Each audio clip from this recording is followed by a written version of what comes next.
on est à quelques heures de Lag BaOmer. Et vous avez tous remarqué que Hashgacha Pratit, en France en tout cas, regardez comment Torfat, on sent la Hashgacha Pratit encore plus qu'ailleurs. Et bien, il se trouve que demain, c'est la fin du confinement. Donc, Erev Lag BaOmer, déjà l'après-midi du lundi, déjà on fait plus Tachanoun. C'est pas Tachanoun, donc déjà on est dans Lag BaOmer. Donc on voit comment la Hashgacha Pratit dans le cœur du Sar, de la nation, on lui a donné ce choix d'arrêter le confinement précisément parce que cela correspond bien sûr à l'arrêt des petits rods qu'a vu dans l'état Elohim. Non, c'est des forces divines. Elohim. Vezena semimela. Et comment est-ce que nos forces naturelles deviennent des forces Elohim? Ça vient de soi-même. Ça prend du temps. On peut des fois être des années, on fait un mamar par-ci, un mamar par-ci, un peu de tania, un peu. Et puis avec les années, avec le temps, on s'habitue aux concepts, les concepts nous habitent. Les concepts s'habillent en nous. Allez, askout, amitit, il est exigeant, le Rabbi Réaz. Par une lit askout, par un investissement, lit asek, osek matora. Lit askout, amitit, vrai, belimudazé, ce limud de la chassidoute, beasaga amitit, une vraie compréhension. C'est-à-dire qu'il faut quand même faire un effort, pas toujours comme ça, chitriout. Mais quelquefois, on a l'impression, on dit un mama ressemble à un autre. Vous savez, c'est comme tout. C'est facile, un dab de gmara ressemble à un autre si tu le fais vite. Un mama très dur, si tu le fais vite. Si tu vas lentement, c'est vrai que très souvent, la base, ce sont des concepts que l'on connaît. Et si on le fait doucement, on voit qu'il y a un nouveau biour, une nouvelle nekuda, une manière de rapprocher de choses. Tout à l'heure, je faisais un mahamar du rabbi Begal Enai. Begal ouvre mes yeux. Gal, il y a deux choses, ça veut dire ouvre mes yeux. Et le rabbi, en un mot, il explique que ouvre-moi, ça veut dire Dieu, il fait qu'il m'ouvre les yeux. Mais il insiste, Ganaï, pour que moi je vois, ça veut dire en fait, il vient m'aider pour que moi, l'homme, je fasse cet effort pour sentir la chose. Et je crois que ces moments qu'on a passés de confinement et tout, je pense que tout le monde a fait Cheshbon en effet, surtout. Hein, je pense que c'est des moments particuliers, précieux, qu'il faut garder. Il faut que ça reste un impact sur nous. On doit faire un travail sur nous. Notre fil-là doit être meilleur, notre limoud doit être meilleur. Que ce qu'on fait, c'est Eloki. C'est ça la chassidut. Hein, c'est la chayout Eloki. C'est ça que le Rebbe veut nous enseigner. C'est ça la différence entre ceux qui font la chassidut et ceux qui sont en train, qui vont le faire, mais qui ne le font pas encore. Vous voyez, ça peut être plus froum que nous, plus tzadikim que nous, tout ce que vous voulez. Peut-être c'est des grandes échamotes, oula, kolzé. Mais cette rayout, hein, cette mettre de la lokout comme ça dans le teva, c'est la chassidut, c'est le chemin. Et en particulier à Soutrabat qui nous met ça dans notre sechel, que même le sechel peut comprendre un peu, un tout petit peu, attention. Hein, longuement, on prend la métier des choses, qu'elles existent, pas la ma'out, pas l'essence divine, on ne peut pas la comprendre. Si je vous explique, ça veut dire shor, chez Nagar Tapa, tel Rouven l'a volé Shimon, vous comprenez ce que c'est Rouven, ce que c'est Shimon, ce que c'est volé. Tout le monde comprend.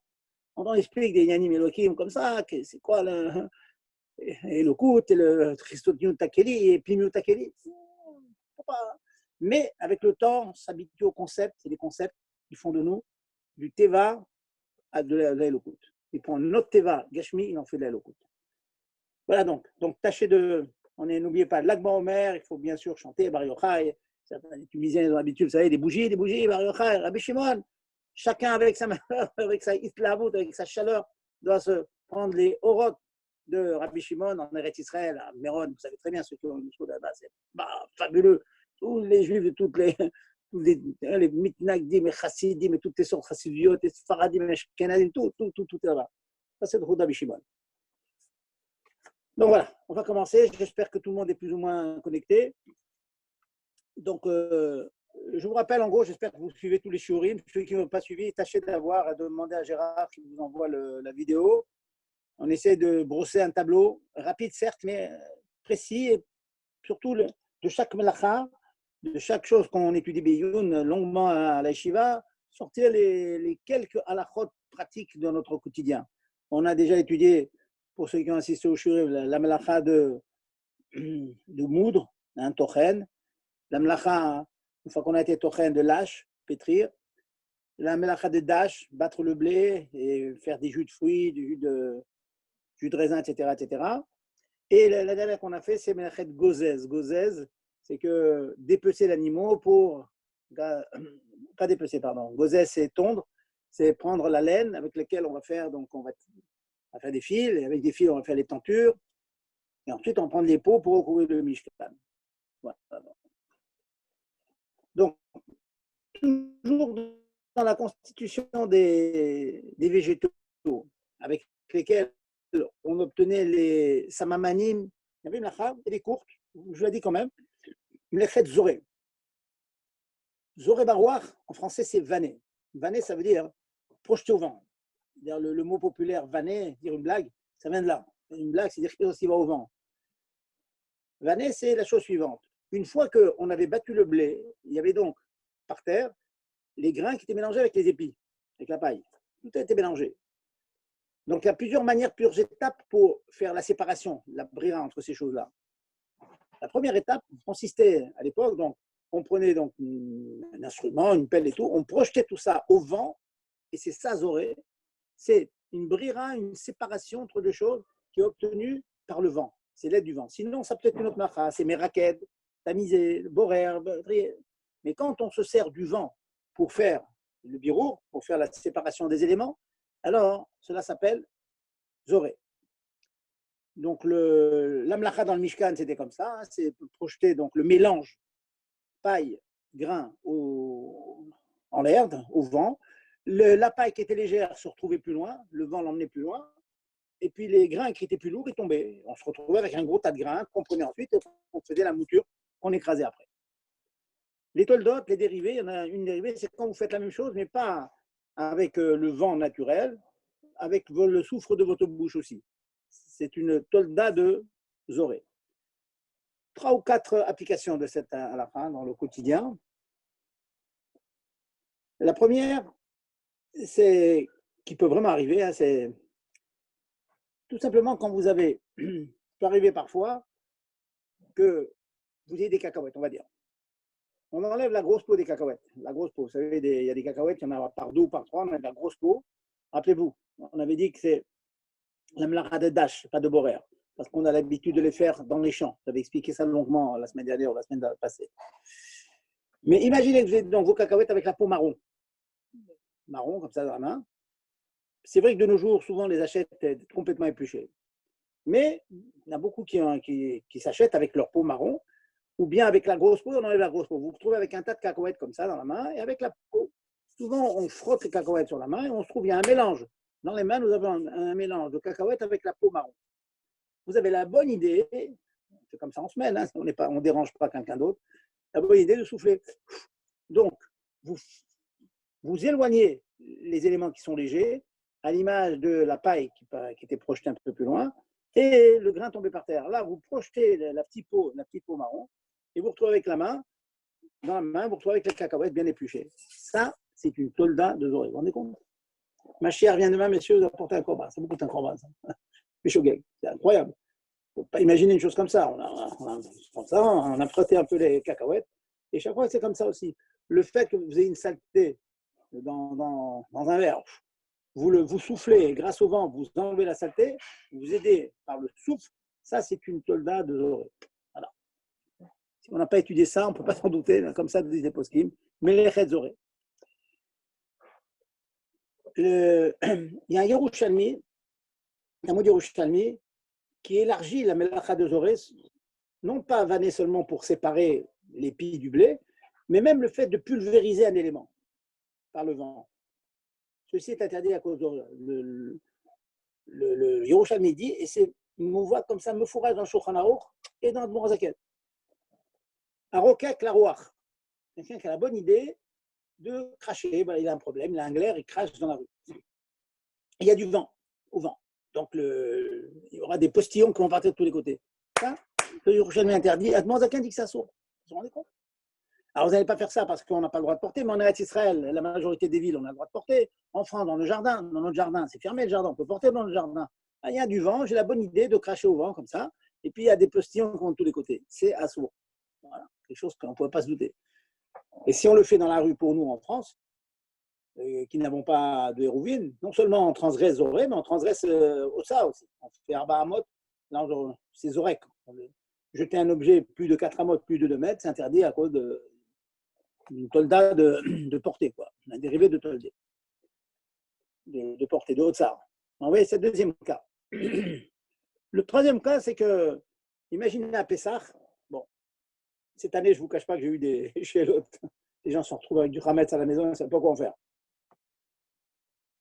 Alors, il n'y a pas 36 méthodes pour se débarrasser du Hametz. Ou bien on le brûle, mais Shabbat, on ne peut pas le brûler. Ou bien mes frères, Bézoré la roi. Il le met en petit. Et puis il le jette au vent comme ça, par la fenêtre, il le jette.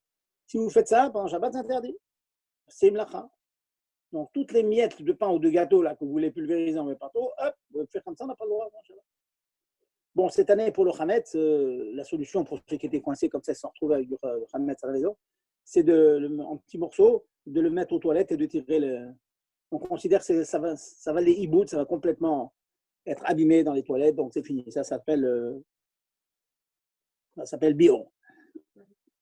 Le, donc, je disais, donc, il y a le problème de cracher, le problème des cacahuètes, le Hametz qu'on projette au vent, et il y a une khumra aussi. Bon, je dis souvent, quelquefois, il y a certaines fois dans certaines maisons, en fin de repas, on débarrasse la table, il reste la nappe, et sur la nappe, il y a un tas de miettes. Alors bon, il y en a qui pilent la nappe en plastique, ils la mettent à la poubelle. Bon, il y en a qui ont des oiseaux dans leur jardin. Donc, plutôt que de jeter toutes ces miettes, et des fois c'est des miettes à choubotte, hein, on le prend, on se met au balcon, à l'étal, hop, et on projette tout ça au vent, il y a du vent. S'il y a du vent, c'est problématique. À part le problème de ça, hein, je parle que c'est dans votre jardin, dans un endroit fermé. Alors, vous voyez, on peut être amené comme ça, hein, sans y penser, on prend plein de miettes qui sont quelque part et on les jette au vent, comme ça, c'est interdit, à cause de Mlacha de Zoré.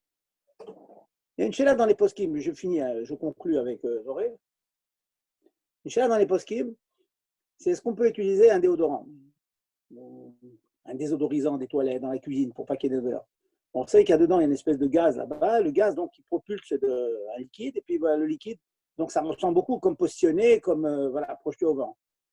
Bon, il y a toute une discussion dans les poskim, il y a Mashmaoud d'un Morazakel. Bon, je vous donne le résultat, le Minchat Israq, d'Envai, il apporte tout ça, et il arrive à la conclusion que quand on le fait à la maison, aux toilettes, à la cuisine et tout, qu'il n'y a pas de vent, c'est juste l'espèce de gaz là qui est dans la bombe du déodorant qui ne fait que est propulsé, donc ce gaz et ce liquide qui est à l'intérieur, on peut permettre. Donc c'est permis d'utiliser, donc je dis c'est permis d'utiliser donc un déodorant aux toilettes ou à la cuisine. Bon, c'est bien à savoir. Voilà, donc j'ai conclu, c'est rapide, hein, c'est Mlacha de Zoré. Maintenant, sur chaque Mlachot, on peut réfléchir, les Gdarim et tout, mais voilà, je vous donne concrètement une Mlacha avec les applications pratiques. Avant de passer à la suivante, allez-y, posez-moi quelques questions. Dites-moi si vous avez une question sur la Mlacha de Zoré ou sur les shiurim que j'ai transmis, que j'ai dit les semaines passées. Moi, j'ai une question sur Zoré. Allez-y. Si on prend un bébé dans les bras pendant qu'on mange et de temps en temps, il y a des petites miettes qui tombent sur leurs cheveux, est-ce qu'on a le droit de souffler Shabbat pour faire partir les miettes de leurs cheveux? Écoutez, je vous réponds oui. C'est un peu explicable à comprendre, mais en gros, je vais vous dire, les miettes ne sont pas vraiment mélangées avec les cheveux. Or, il faut quand même qu'il y ait une espèce de mélange comme ça pour qu'il y ait les oreilles. Dans votre camp, on peut permettre. Okay, merci. Ensuite, autre question? Bon, s'il n'y a pas de questions, bon, vous avez le temps de réfléchir. Je vais vous faire une lacha qui est plus longue déjà. Donc, une fois qu'on a obtenu les samamanim qui permettent de colorer, il faut arriver à l'étape où on blanchit, en hébreu on dit les laven, lessivé, on blanchit la laine, la blanchir. La laver en deux mots, quoi. Lessiver, il faut laver. Une fois qu'elle sera bien propre, alors on va faire des fils, etc. On va faire des tentures qu'on va ensuite teindre. Donc, laver, c'est une melacha. C'est une bonne idée. Vous avez un chemisier qui est sale, vous le mettez dans un lavabo avec de l'eau, un peu de produit. et vous lavez ça, on est chayav, khatat, mishum, melachad, à cause de la malacha de melaben. Lessiver, laver. Il y a des toldot de cette melacha-là qui sont le trempage. C'est très très bien que quand on lave, d'abord on trempe le vêtement. Donc, si vous prenez un vêtement, vous ne frottez pas, vous ne mettez pas de produit. Vous avez une chemise un petit peu tachée, un vêtement un peu taché, vous le mettez dans un seau et vous faites du trempage. Ça, c'est Assour Minatora. Parce que le trempage, déjà, commence à blanchir, à nettoyer le vêtement. Donc, c'est la raison pour laquelle on n'a pas le droit de tremper un vêtement quelconque, un coton quelconque dans un liquide, dans de l'eau. Après le trempage, on lave, on arrive à quoi pour nettoyer bien, enlever les saletés, et sorer, srita. Alors, je vous ai parlé de srita déjà les semaines passées, c'était tolda de dash. Srita en tant que dérivé de la melacha de battre le blé. Battre le blé, c'est prendre le blé de l'épi, et presser des raisins, c'est prendre le jus du raisin. Ça, je suis intéressé par quoi? Par le produit du raisin. Donc, il y a du jus de raisin qui sort du raisin. Ça, c'est tolda de dash. Rien à voir avec melaben, rien à voir avec lessivé. Par contre, on prenait un vêtement et vous l'essorez, non pas du tout pour récupérer le liquide qu'il y a dedans. Si vous voulez récupérer le liquide qu'il y a dedans pour réutiliser l'eau, comme quelquefois lorsqu'on nettoie par terre, on a une serpillière qui est dans le seau, quelquefois on tire la serpillière, on essore, dans le seau on récupère l'eau pour ensuite la réutiliser un peu plus loin. Là, c'est tolda des dash, interdit à cause de srita, à cause de battre le blé. J'ai besoin du jus, si j'ose dire. J'ai besoin du liquide qui est dans la serpillière. Là, je ne parle pas de ça. Je n'ai pas besoin du liquide, au contraire, le liquide est ça, je vais le jeter.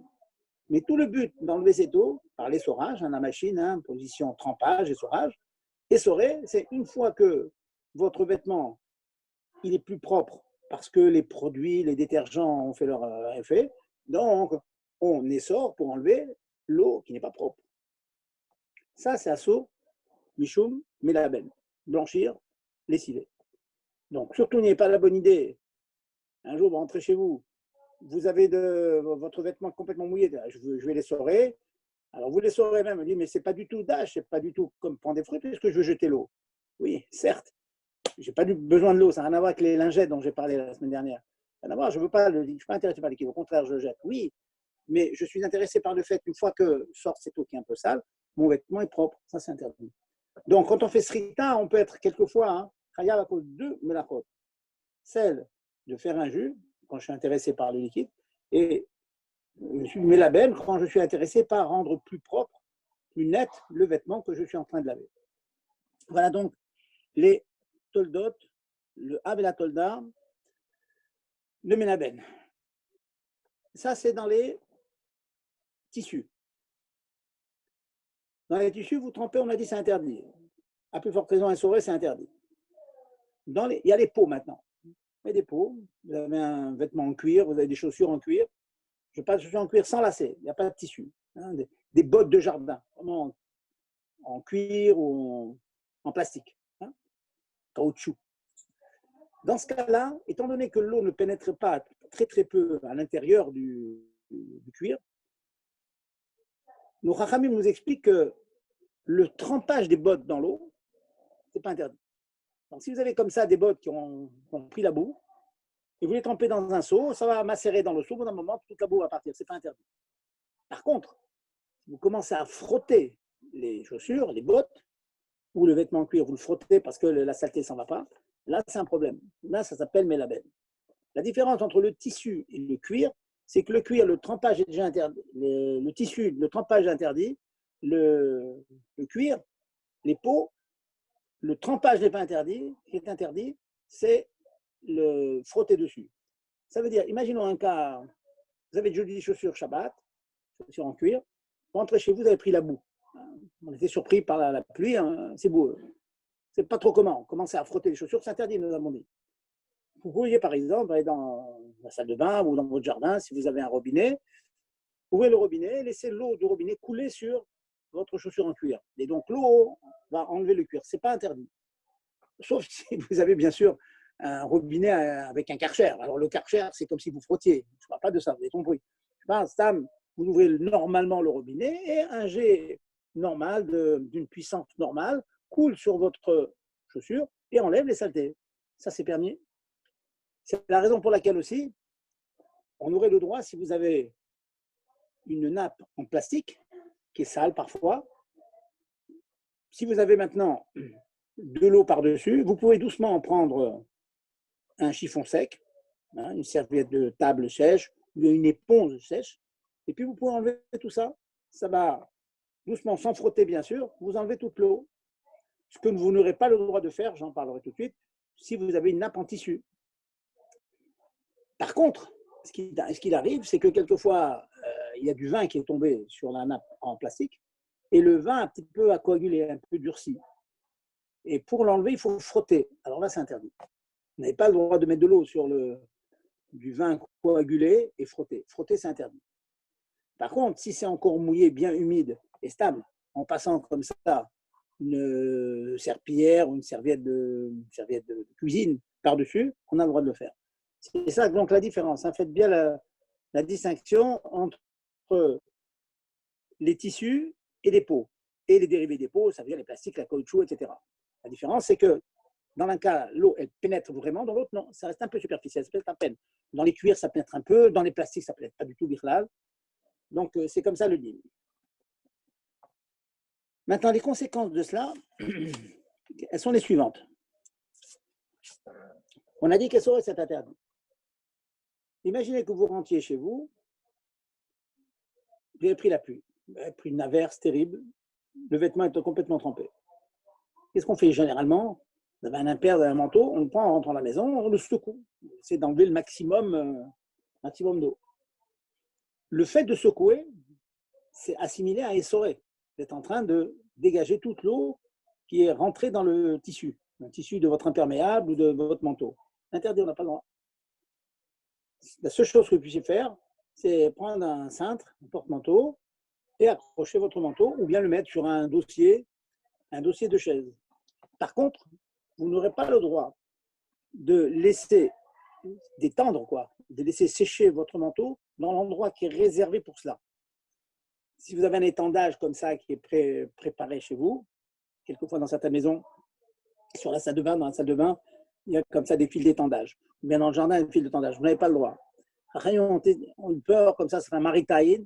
On voit des habits qu'on est en train d'étendre maintenant dans son jardin, qu'il y avait un soupçon que c'était lavé pendant Shabbat. Donc, on n'a pas le droit d'étendre au fin d'arrêt, de manière normale. Il faut l'étendre, comme je viens de vous dire, ou sur un dossier de chaise, ou bien sur un porte-manteau dans votre placard. Etc. Par contre, l'inverse est permis. Qu'est-ce que ça veut dire? Imaginez que vous ayez étendu votre linge et Erev Shabbat, comme ça arrive. Bon, vous n'avez pas le temps de tout enlever, ou bien c'était un petit peu mouillé avant Shabbat. Bon. Shabbat matin, vous dites, sur l'étendage, j'ai un chemisier, j'ai une jupe, je voudrais la prendre. Donc vous êtes en train de prendre le vêtement du fil d'étendage. Ben, sachez que les Chachamim n'ont pas été gozer, n'ont pas interdit cette chose-là. N'ont pas craint que quelqu'un qui me verrait prendre un vêtement du fil d'étendage, il me soupçonne que je vais laver Shabbat. Tout simplement parce que tout le monde comprend que très souvent, on lave du linge il y a 24 heures ou quelques heures, il y a 12 heures, et puis qu'on le laisse sur l'étendage et qu'on va, au besoin, on va le prendre. Mais pas que ça a été d'Afka lavé pendant Shabbat. Bon, Bikitsour, prendre un vêtement mouillé, le mettre sur des fils d'étendage normaux, en mode normal, assaut, dossier de chaise ou dans le placard, moutard. Par contre, prendre un vêtement qui a séché depuis Erev Shabbat et qui est resté sur l'étendage, c'est moutard. Voilà. Maintenant, nous avons dit que tremper, c'est interdit. Le trempage. Je vais vous dire une halakha qui est évidente. Quand je vais vous la dire, elle est évidente. Cependant, il y a beaucoup de mircholim, beaucoup d'embûches. Souvent, je surprends des personnes, on va dire des enfants, voilà, des enfants, hein, vous pouvez connaître. Eh bien, vous êtes taché un petit peu un vêtement. Alors, dans un premier temps, vous prenez une serviette et vous enlevez la soupe de légumes ou le morceau de viande ou de poisson qui est tombé dessus. Il reste une auréole, il reste une trace. Un jour de semaine, au moins le temps de finir de porter ses vêtements jusqu'au soir, par exemple, on est très souvent tenté de quoi faire, de prendre de l'eau, mettre un peu d'eau et frotter un peu. J'irais même mieux, même sans frotter. Mettez un peu d'eau. Mettre un peu d'eau sur la tâche, c'est tremper, c'est du trempage. Ça s'appelle shria. Shriato, zeu kibuso. Le trempage, c'est comme le lavage. Or, vous êtes en train de laisser macérer la tâche d'huile, ou la tâche quelconque qui est ici, dans l'eau que vous avez mis dessus. Kalvachomer, si vous mettez un produit spécial, hein, j'ai toujours un nom depuis plus de 50 ans, le K2R, je ne sais pas si ça existe encore, un produit qui s'appelle le K2R autrefois. On mettait donc cette chose-là sur la tâche, hop, et puis on laissait un petit moment, puis on frottait, ça enlevait la tâche. Mieux que ça, du sel. Il y a de l'huile, on a mis le sel. Le sel, il absorbe l'huile. Donc, ça évite que l'huile le pénètre un peu plus dans le vêtement. Vous vous rendez compte? Vous avez une tâche. Alors, premier réflexe, mettre de l'eau. Mauvais réflexe. Deuxième, mettre du K2R. Plus forte raison. Troisièmement, mettre du sel. Je vais plus loin. Qu'est-ce qu'on fait souvent quand on a une petite tâche? On prend un petit peu de salive. Bon, maintenant, avec le confinement, on fait attention de ne pas mettre la main dans la bouche, certes. Bon, mais bientôt, ça va finir. On va prendre de mauvaises habitudes. Alors, vous prenez un petit peu un peu de salive dans le doigt, on le met sur la tâche, on frotte. Ça, c'est Mélabène, c'est interdit. Vous vous rendez compte? On va faire très, très attention. Hein. C'est des petites choses, vous voyez, des petites choses. Et comme j'ai dit tout à l'heure, Hachem, il s'habille dans ces petites choses. Hachem, il est content. Il est content quand les Juifs font attention. Ils sont vigilants. Chaque geste, Shabbat, je parle, hein, chaque geste est compté. Un Juif fait attention. C'est sûr qu'avec l'habitude, on n'y réfléchit plus, on le fait d'instinct. Mais il faut arriver à devenir comme les Havot, un char pour Hachem. Ça veut dire Merkava, que tous les gestes qu'on fait sont du service divin. Et pour ça, il faut passer par toutes ces étapes. Hein. C'est l'étape, souvent j'apporte comme exemple, vous me permettez de faire une petite digression. Comme exemple, vous savez, des champions, des patineurs. Les patineurs, d'abord, ils vous font ce qu'on appelle les figures imposées. Après, ils vous font une danse comme ça, etc. Une très belle danse. Et souvent, le vainqueur, c'est celui qui a la meilleure note aux figures imposées. C'est l'Avdavka beau, harmonieux, pas forcément, mais étant donné qu'on leur demande de passer par des chemins extrêmement précis, hein, les figures imposées, quand on vous impose quelque chose, le mérite est plus grand. C'est un bon exemple pour dire que Hachem est exigeant avec nous. Il veut qu'on fasse, il nous impose des figures. Les 613 mitzvot, c'est des choses imposées par Dieu. Maintenant, à côté de ça, il y a la tefila, vous pouvez faire des cabrioles, chanter, danser, etc., faire tout ce que vous voulez. Mais tout cela, c'est dans le cadre étroit de Rachamim, dans le cadre imposé, dans la tefila, dans le sido, les kavanot du sido. Vous voyez, on a ces deux côtés, côté gvura, côté chesed, côté sévérité, côté carré, et le côté arrondi, où on s'épanouit, on s'épanche en Hachem, Hitla Avut. Je reviens. Donc, nous avons vu le lavage des tissus, le lavage des caoutchoucs et des peaux, que quelquefois mettre un petit peu un liquide ou un produit sur une tâche, c'est Assour Minatora, Pachout, Assour Minatora. Un cas qu'on peut arriver très souvent, vous avez une tâche, et souvent vous prenez une partie du tissu sur l'autre et vous frottez comme ça. Il faut faire attention. Si maintenant c'est bien sec déjà, bien sec, donc il n'y a pas un risque de laver, c'est juste la partie superficielle qu'on a enlevée, c'est moutard. Donc voilà, un petit détail qui me revient. Si vous avez quelque chose qui est tombé sur votre vêtement, vous avez le droit de prendre un couteau et enlever la saleté qui est sur le vêtement. Tant que vous n'attaquez pas la partie qui a pénétré le vêtement, ce n'est pas Mélabène. Mélabène, c'est rentrer dans la texture du tissu. Partie superficielle, c'est une croûte, n'importe quoi, ce n'est pas interdit. Ce n'est pas Mélabène, ça. Bon. Il faut juste faire attention que si c'est sec, de ne pas faire tochen. On a déjà parlé de ça. En frottant, de pulvériser, ça assimile à moudre. Mais si vous l'enlevez et que c'est un petit peu humide encore, donc ce n'est pas moudre, vous l'enlevez tranquillement avec un couteau, gentiment. Mais surtout, ne frottez pas après. Voilà. J'avance un peu. Il y a d'autres choses une autre manière de laver aussi. c'est des poussières, sans eau, sans produit. Les feutres, les chaussures peuvent quelquefois être pleines de poussière, et donc épousseter, secouer un vêtement comme ça, secouer un chapeau. Et je vois souvent, retenez cette halakha, je vois des fois un réflexe, c'est vrai, les gens ne font pas attention, je mets un chapeau, je vais vous faire le geste, hein, c'est plus parlant, je prends le chapeau et je commence, j'ai tendance à dire, voilà, frotter mon chapeau comme ça avec la manche de ma veste. Alors le chapeau va sortir reluisant, c'est vrai. C'est interdit. Tout simplement, c'est le liboun, c'est le nettoyage des feutres. Quand vous avez de la poussière et vous enlevez cette poussière, c'est interdit. Parce que la poussière pénètre le feutre. Cependant, petite exception, je dis bien, c'est parce que la poussière pénètre le chapeau. Ça veut dire prendre une brosse et frotter un cirtouk qui est tombé par terre et qui a pris de la poussière et tout. Surtout, n'est pas le réflexe de prendre la brosse, de nettoyer ou bien de frotter, comme de secouer fortement. Laissez, ça partira. Par contre, si la poussière elle est sur du cuir, alors cette poussière ne pénètre pas le cuir. Donc imaginez que vous ayez marché pour rentrer à la maison, Shabbat, sur des cailloux. Je parle d'un cas qui est fréquent chez nous. Quand je rentre à la maison le Shabbat, après la choule, j'ai des chaussures qui blanchissent un peu. Parce qu'on part sur des cailloux, et il y a toujours une espèce de blanc comme ça, de calcaire, de poussière. Donc la chaussure, elle est plus blanche comme ça, un peu blanche. Il n'est pas interdit de prendre un tissu quelconque, un mouchoir en papier, si vous voulez, une serviette en papier, et la passer délicatement sur le cuir et enlever la poussière. Pas frotter, comme j'ai dit.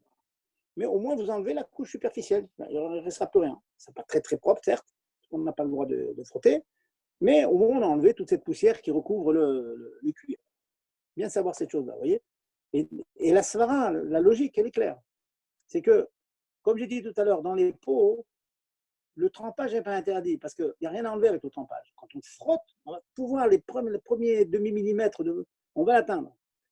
Pareil pour la poussière. La poussière, tant qu'on ne frotte pas, c'est vraiment la couche superficielle qui recouvre le cuir. On ne rentre pas dans l'intérieur du cuir. Donc, si vous le faites doucement, c'est permis. Voilà. Donc, on a parlé donc maintenant, c'est le troisième cas de Melagben. Bien sûr, encore, je répète, je vais assez vite. Je vous dis les pisqués à la rote, hein, c'est qui arrive dans le quotidien. Et donc, on a maintenant interdit de brosser. Hein. Les vrais vêtements mouillés, on n'a même pas le droit de les secouer.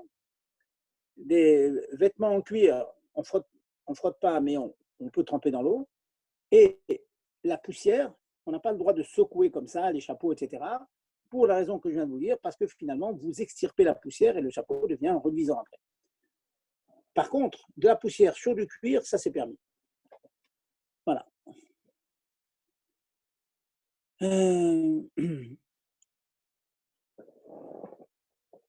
Un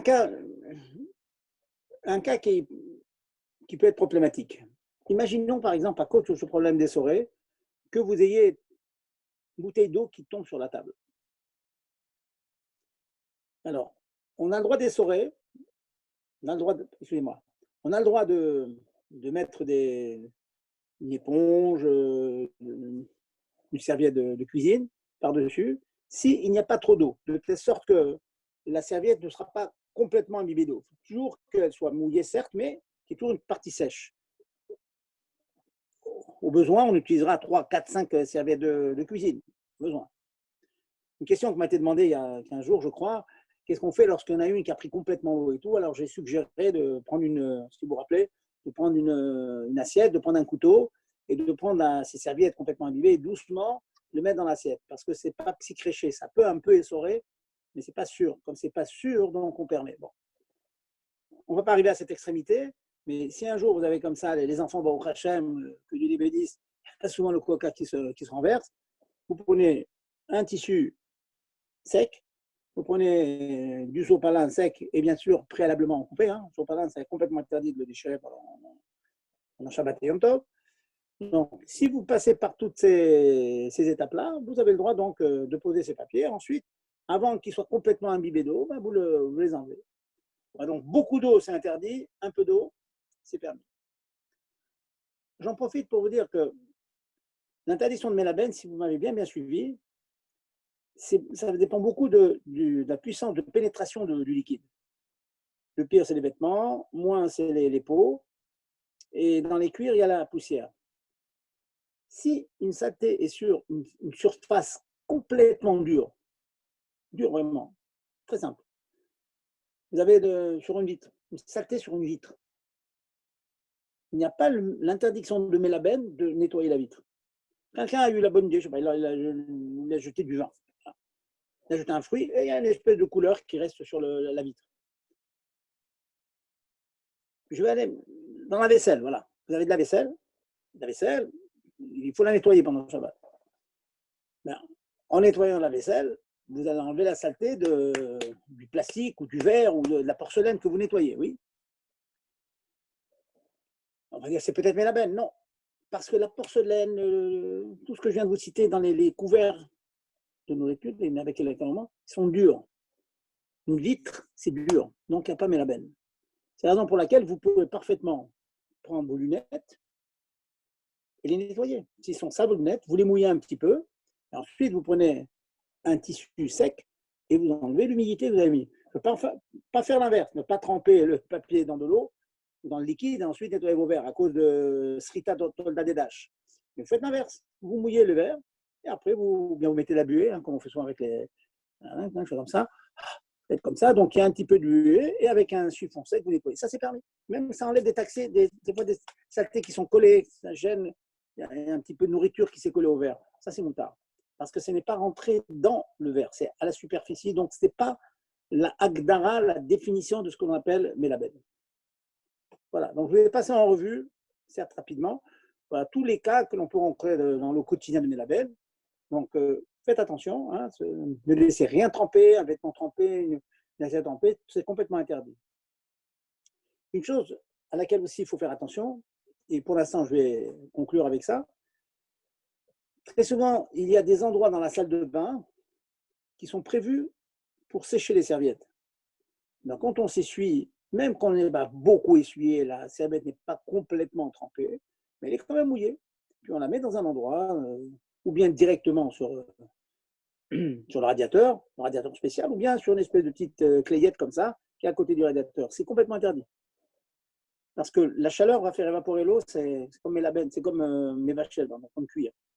Donc, ce n'est pas la bonne idée de faire sécher vos vêtements à côté d'une source de chaleur. Hein, vous les tendez dans un autre endroit, ça va s'évaporer de toute façon, plus lentement certes, mais mettre un vêtement mouillé devant une source de chaleur, c'est interdit. Voilà. J'attends vos questions maintenant. Rav, excusez-moi de vous déranger. Quand vous disiez cuir, le daim aussi, qui est un cuir retourné, c'est la même halakha? Laquelle Le daim, ça s'appelle le cuir retourné, comme, je sais pas, c'est un terme comme ça. Oui, c'est la même chose. Le daim aussi? Le daim, c'est comme les peaux, ça veut dire… C'est ça, c'est une peau, oui, mais bon, c'est un peu plus perméable, quoi. Ça veut dire, il faudrait plus marmire, vous dites. Bon, non, je dis rien, moi. Je dis rien, je pose la question.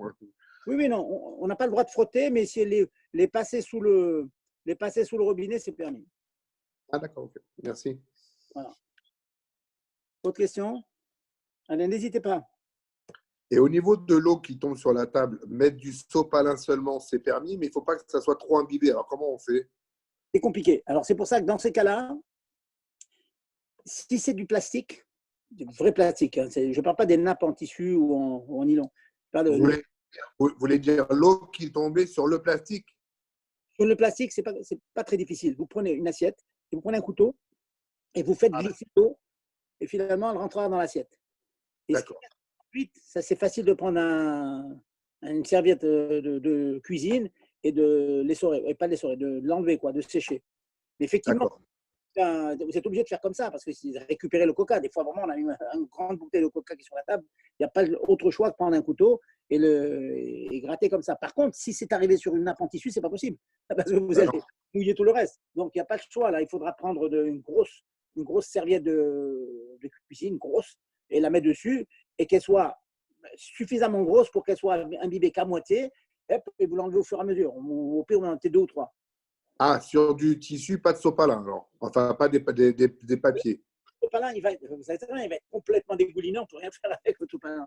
S'il y a si vraiment il y a une grande bouteille de coca comme ça arrive avec les enfants, c'est un problème. Ça, faites comme je vous dis. D'accord, merci. Voilà. Y Allez-y. encore? Si vous avez des questions sur les anciens Shiurim, allez-y. Hein. Il y a des questions, il faut y aller là. On a encore 10 minutes. J'ai une question. Allez-y.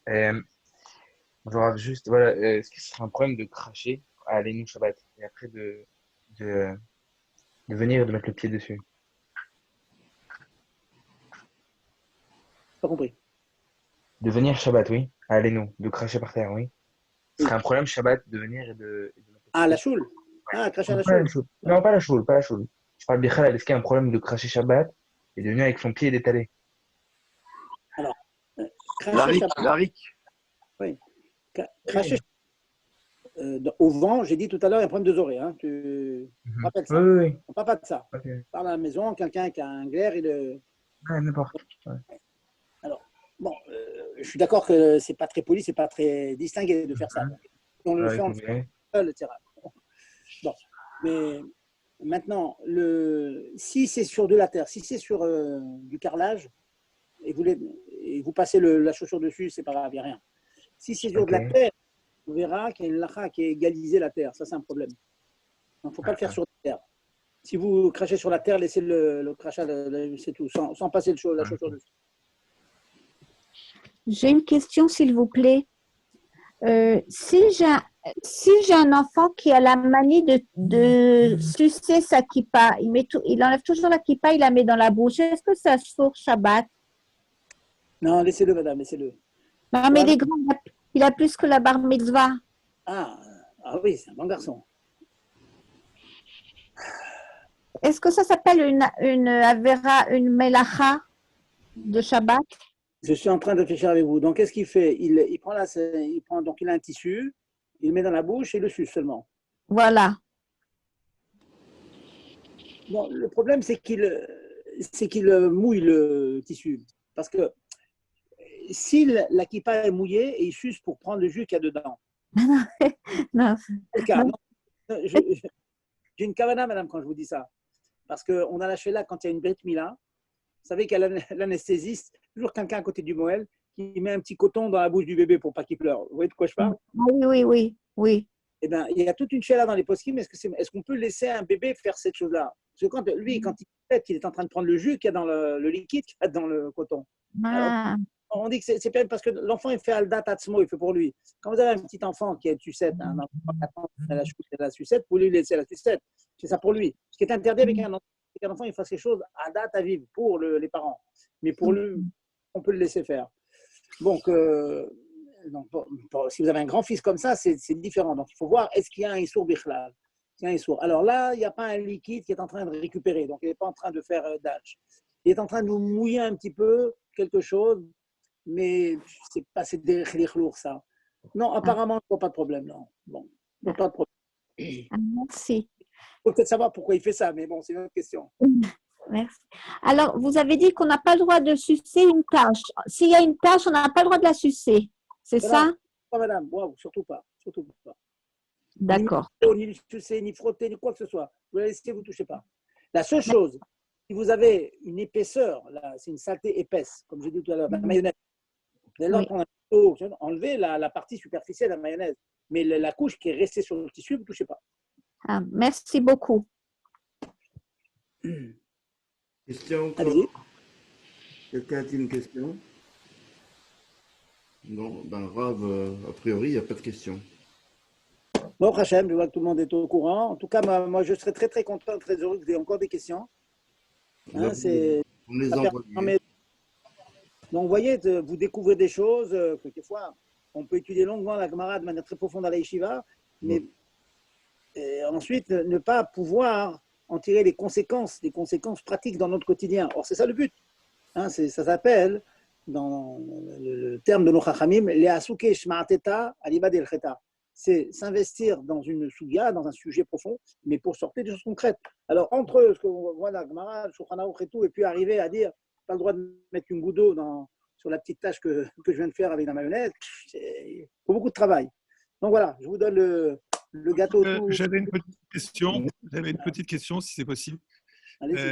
J'ai cru entendre plusieurs fois, entre autres chez mes beaux-parents, que lorsqu'il y avait une tâche qui s'était posée sur une nappe ou sur un vêtement, on pourrait mettre à sec du sel pour absorber et que ça soit plus facile après pour nettoyer du sel. Les gens qui vous ont dit ça, vous leur dites qu'ils font une grosse erreur. C'est clairement le contraire. Le sel, au contraire, le sel, il absorbe, il commence déjà à nettoyer, donc c'est interdit. Et une autre petite question rapide. En ce moment, Baruch Hashem, en Eretz, parce qu'on est en Eretz, enfin moi j'habite ici, quoi. En ce moment, grâce à Dieu, on peut faire minyan, Baruch Hashem, mais pas dans les choules, encore dehors, à 10 personnes, enfin avec toutes les conditions, quoi. Donc le minyan de la Evel Velarik, on le fait ou pas alors? Parce qu'on ne sait pas quand il y a du vent, quand il n'y a pas du vent. Quoi.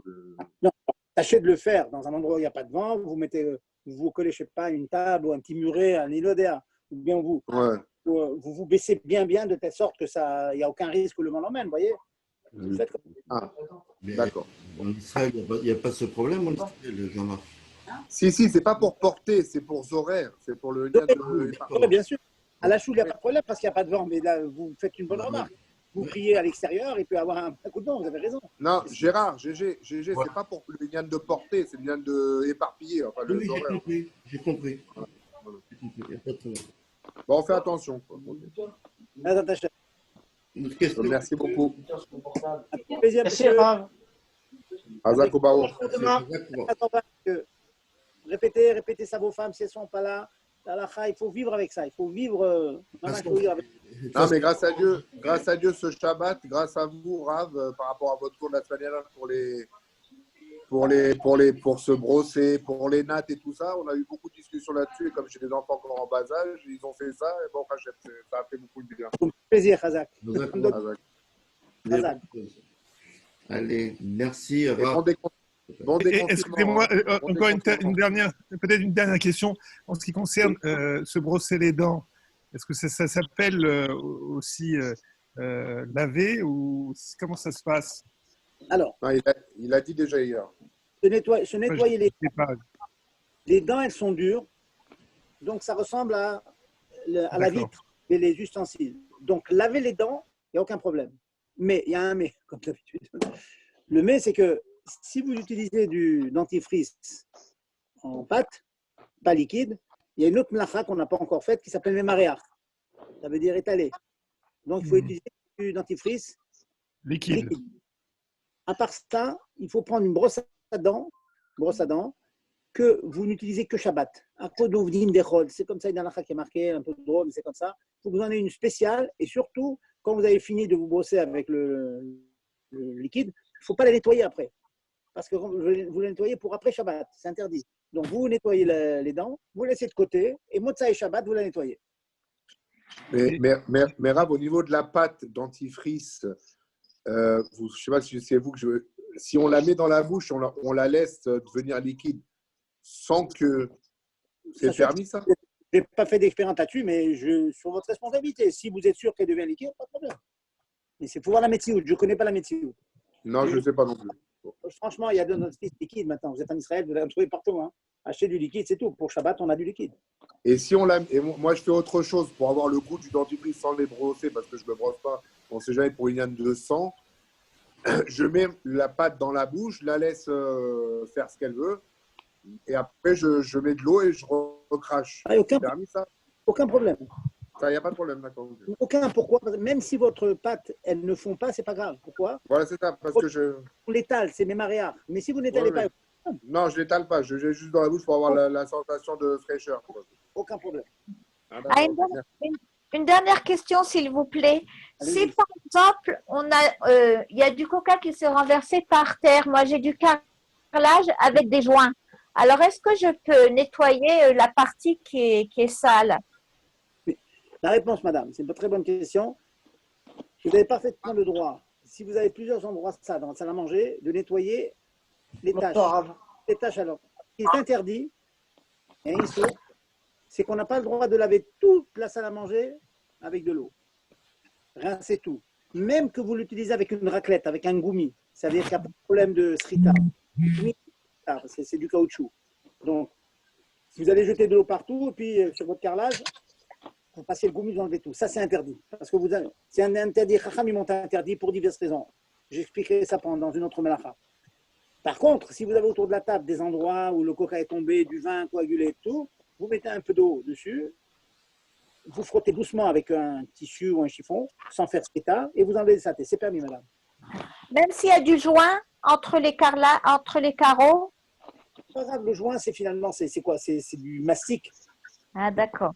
Pas de problème. Ah, merci. Je peux me permettre une question qui n'a rien à voir. J'ai une dernière match.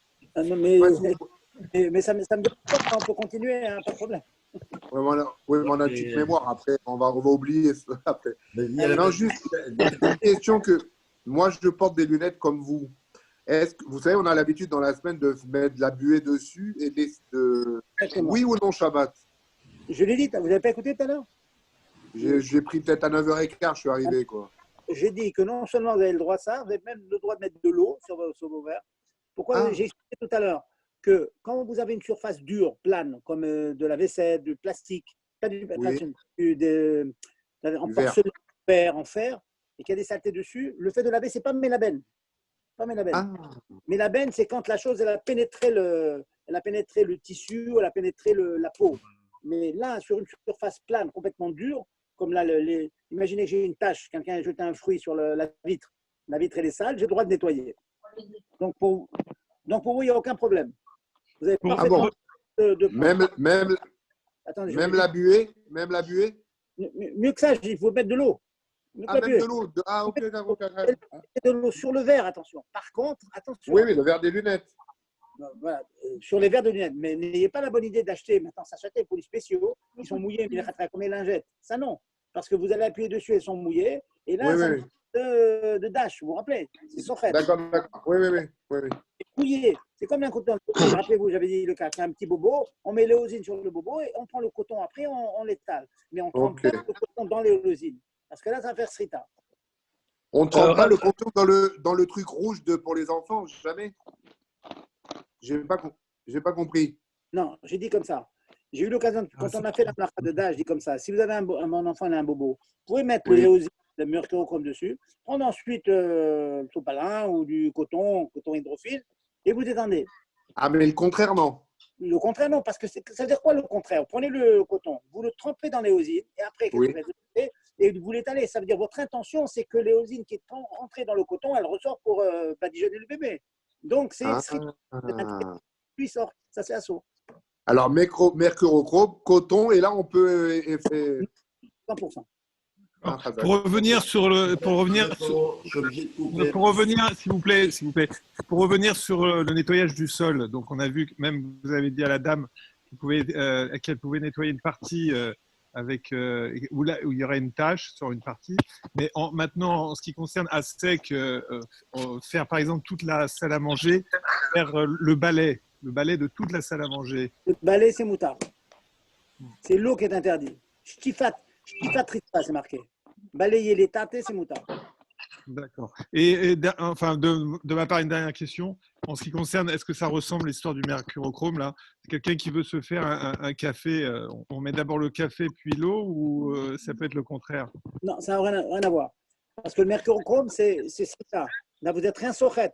Prenez du café, vous mélangez avec de l'eau. Le seul problème que j'avais, c'est un problème de bichoule. Ça, on étudiera. J'en pas plus des bichoules. Il n'y a aucun problème avec ça. GG, GG. Non, attendez, j'ai pas la fini là. Mais sur le problème de la coloration, on vous a dit. Je vous dis tout de suite. On en parlera la prochaine fois, on va faire. C'est pas interdit. Admorazaken, il dit, c'est pas interdit de colorer un liquide. Et vraiment, Bekit, en 2 mots, le thé, comment on fait? Dites-moi, parce qu'il y a plein d'avis là-dessus. Le thé. 2 mots, alors je vais aller très vite. Vous faites avec Eli Shishi. Ça veut dire quoi? Je prends le koum-koum, je mets un verre. Koum-koum, tasse numéro 1, tasse numéro 2. Et quand je mets le thé? Et quand vous allez à la tasse numéro 2, vous mettez le sachet. Ah, dans le thé numéro 2. Voilà, dans le verset. Mais en ce qui me concerne, moi, je vais vous expliquer après. Tant que l'eau ne soit pas complètement bouillante, qu'elle soit pas très bouillante, chaude mais pas bouillante. Alors, koum-koum, premier verre, deuxième verre, dans le deuxième verre. Mais le thé, il est avant de mettre l'eau ou après de mettre l'eau? Non, vous mettez l'eau dans le. Non, l'eau du koum-koum. Du koum-koum dans un verre numéro 1, l'eau du verre numéro 1 dans le numéro 2. Donc, le numéro 2, il y a de l'eau. Et dans cette eau-là, vous mettez le sachet. C'est ça, je ne mets pas l'eau quand il y a le thé déjà dans le verre. Non. Ah, d'accord, super, ok, c'est bon. Okay. Merci beaucoup. Merci à tous. Excusez-moi. Merci. Il y a une question là. On va poser une question. Non, je suis obligé de couper. Patrick, tu m'enverras les questions. Excusez-moi pour les horaires, parce que GG, il est très strict. Il n'y a pas de problème. Tu m'envoies les questions, moi je t'enverrai au Rav. Merci Rav. Des bonnes nouvelles. C'est quand le prochain cours? Peut-être mercredi. Regardez avec Gérard, on va en parler. Mercredi. Allez, merci.